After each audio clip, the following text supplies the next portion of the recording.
King fissure అధినేత liquor king కు London హైకోర్టులో చుక్కెదురైంది. మాల్యా ఆస్తులు రాబట్టుకోవడానికి బ్యాంకులు చేస్తున్న న్యాయ పోరాటానికి ఆయనే డబ్బులు చెల్లించాల్సిన దుస్థితి ఎదురైంది.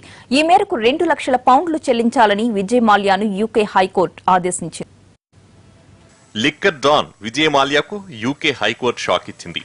భారత్లోని 13 బ్యాంకుల కన్సార్టియంకు 9,000 కోట్లు ఎగనామం పెట్టి లండన్ చెక్కేసిన మాల్యా ఇప్పటి వరకు చట్టాల్లోని లొసుగులతో తప్పించుకున్నారు. కానీ ఇప్పుడిప్పుడే లండన్లోనూ ఆయన చుట్టూ ఉచ్చు బిగుస్తున్నట్లు కనిపిస్తోంది. లండన్ హైకోర్టు నిన్న తొలిసారి విజయ్ మాల్యాకు షాక్ ఇచ్చింది. విజయ్ మాల్యా నుంచి రుణాలు తిరిగి రాబట్టుకోవడానికి భారత బ్యాంకులు న్యాయ పోరాటం చేస్తున్నాయి.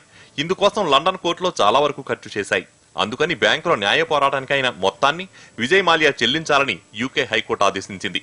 ముందస్తుగా 2 లక్షల పౌండ్లు చెల్లించాలని ఆదేశించింది. అయితే తదుపరి విచారణ అనంతరం న్యాయ పోరాటానికైన ఖర్చులను లెక్కిస్తామని కోర్టు స్పష్టం చేసింది. ఈలోగా ముందస్తు చెల్లింపు చేయాలని ఆదేశించింది.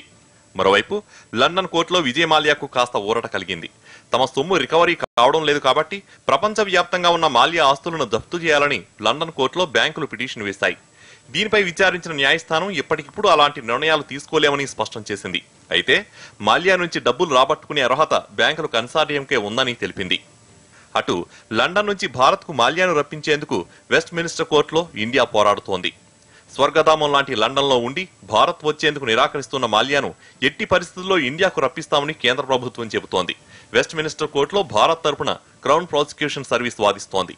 ఈ కేసుకు సంబంధించిన విచారణ జూలై 11న జరగాల్సి ఉంది. అయితే కొన్ని కారణాల వల్ల కేసు విచారణను కోర్టులో జూలై 31 వాయిదా వేసింది.